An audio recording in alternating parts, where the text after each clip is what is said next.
first actual produced video where we're going to talk about some of my equipment that I've picked up in the last year. Then obviously these will be a series of projects and hardware reviews and just talking about the process. We're still figuring out as we go along, so you'll see a lot of stuff change, but let's just jump right into it. So what we have here, this is the Axidraw version 3. I teased this a little bit on the Patreon page. I posted a video that they produced talking about my interest in it, and I've been looking at this machine since version 1, really. I had a couple ideas of what I could use it for, and finally at Black Friday this year I decided to jump in and pick one up, and I've already found a use for it. But before we get into what I'm doing with it currently, let's just talk about what it is for those of you who have never seen an Axidraw system.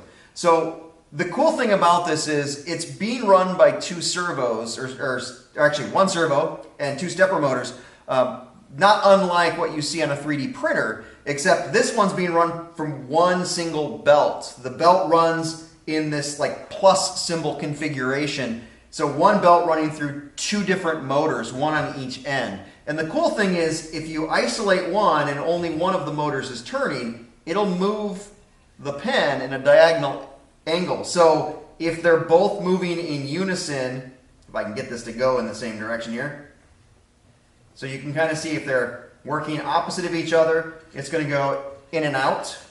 And if they're going together, it's going to go left and right. So that combination of movements is going to create the designs. Then from there, you use a vector drawing program like Illustrator. In this case, it's designed to work with Inkscape, which is a free software program. And the nice thing there is that you can do the designs in a different vector program and then bring it into Inkscape to just do the printing, because Inkscape isn't as dynamic as some of the other software programs out there. Runs with a simple plugin and an extension, and it allows you to print. The servo controls the lifting of the pen. So your pen mounts in this space, and your Z angle or your Z height is really set by this screw and how far up or down you drop that pen. There's a simple basic servo back here, and the reason that Evil Mad Scientists, the manufacturers of this Axidraw, went with the simple servo is that's the one thing that can burn out over time. They say it'll be the first thing you replace, and by just using a simple servo, you can just swap it out on your own. There's a couple different mounts. I have a 45-degree angle mount that allows this to kind of tilt out a little bit. This can be mounted in two different configurations, so you can actually set up a calligraphy pen so it's set at the right angle for right-hand drawing and calligraphy. I have not played with that yet. I've just been doing stuff with Sharpies and some graphic pens. So from there, it has a little workspace template here. And what you need to do is you need to anchor the paper down so that the gravity drag on your pen doesn't just move the paper around. So the simple way of doing that is to clip something using basic binder clips and clip your paper to this board. And the just weight of the board and the feet on the board will keep it from moving around. I have found a couple of uses for it already just in the basic exploration. The first use is for our gable boxes that we use at shows. In the past, I've had just craft paper gable boxes that I could just do a stamp on or draw on. Recently, we've switched over to these red ones, and they don't take black ink very well, but they do take silver Sharpie or metallic Sharpies really well.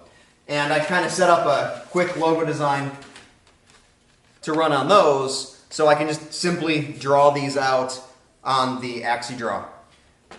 On top of that, I've started exploring with smaller designs. I have these little coin envelopes, and you may recognize these if you are one of the recipients of the 2018 badge from the holidays.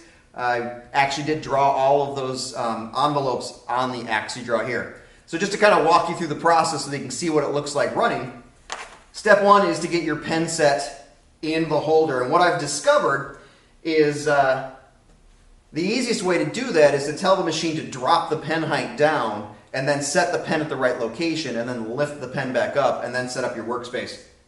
So I have on my little Surface Go here, I have my file set up in Inkspace. So I'm going to clip one of these coin envelopes to the corner here.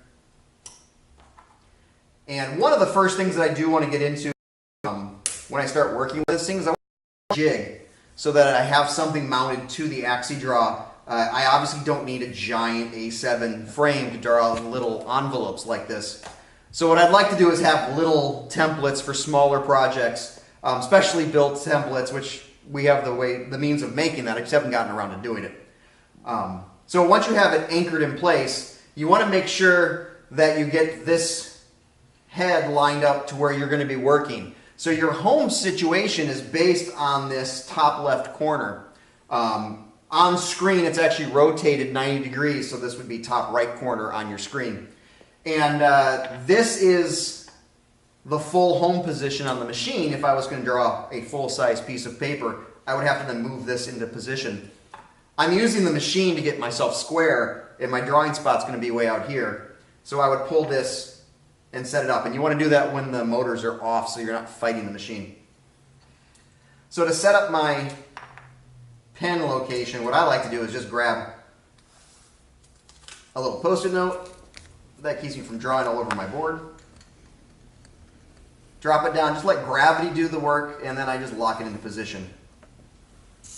So in the extension, I can control manually what's going on with the motors and also what's going on with the servos. So I'm going to drop my pen down, set the height, gently lock that into position, and then lift my pen back up so I'm not dragging around the workspace.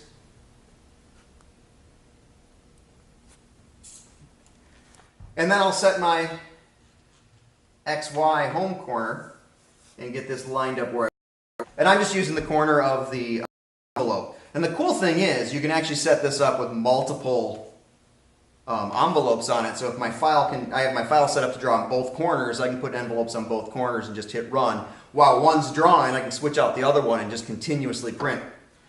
So now we're ready to go. I'll go ahead and switch over and just show you what a quick print looks like. Now the one thing to watch out for when you're drawing these things is number one, you want your pen primed. So this pen's been running for a little while, it's a little bit dry. Also, the vector files, the way it's drawing is the way I designed this graphic to be. So I spent some time optimizing for the pen plotter itself. So I try to make the lines connect so I'm not lifting up. You don't hear the servo running very often. In fact, there's only one lift in this design. So I did one little location and then I lifted because there's a gap, and then the rest of the design is one continuous line. So there is some engineering involved. You can let it run off of a graphic, but it's going to have a lot of wasted energy in there. So that's what's kept me from getting into doing sketch cards yet, is I need to decide what I want to do and then decide how I want the pen plotter to work. That is a goal that I have. I do want to start doing some creative design stuff with it. But right now I'm kind of focused on just getting used to the mechanics and the procedure. So this is where I'm at right now. Like I said, a number of you have already seen the end results in your hands if you got the badges. And I'll be doing more with this in the near future. Long-term goals, I want to create new templates for it. I would love to create a system where I can travel with this so that it could actually be a little bit smaller maybe, a little bit more durable, build a box for it, and be able to do, well, live robotic drawing at a show. So definitely check back later. We'll be doing more with this Axidraw in the future. Thanks for watching. Thanks for supporting me, and I'll see you next time.